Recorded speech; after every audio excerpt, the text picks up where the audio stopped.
మన తెలంగాణ కల్చర్ దావత్‌ని నాకు చేసుకోవాలని ఉందని. సో, మన కల్చర్‌ని అభిమానిస్తాను నేను.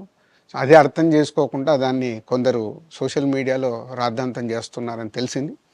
నిజంగా మీరందరూ ఆ మాట వల్ల ఏదైనా హర్ట్ అయ్యి ఉంటే నన్ను క్షమించండి. ఎందుకంటే నా ఉద్దేశ్యం అది కాదు. ఎందుకు చెప్తున్నానంటే, నేను నిజామాబాద్ జిల్లా బాన్సువాడలో 'ఫిదా' అనే సినిమా షూటింగ్ చేసి ప్రపంచవ్యాప్తంగా ఆ 'ఫిదా' సినిమా ఎంత అప్లాజ్ వచ్చింది. భానుమతి క్యారెక్టర్‌కి, మన తెలంగాణలో ఉండే కల్చర్‌కి ఆ సినిమా ఎంత ఒక ఫ్యామిలీ ఎమోషన్స్‌కి ఎంత విలువ ఇస్తామనేది చెప్పడం జరిగింది ఆ సినిమాలో. అది ప్రపంచవ్యాప్తంగా 'ఫిదా' సినిమా ఎంత పెద్ద హిట్ అయిందో మీ అందరికి తెలుసు. అలాగే 'బలగం' అనే సినిమా తీసినప్పుడు తెలంగాణ సమాజం మొత్తం మమ్మల్ని అభినందించింది. తెలంగాణ ప్రజలందరూ ఆ సినిమాను ఆదరించి ఇది మా సినిమా అని గుండెలకు హత్తుకున్నారు. అన్ని రాజకీయ పార్టీలు ఆ సినిమాని అప్రిషియేట్ చేస్తూ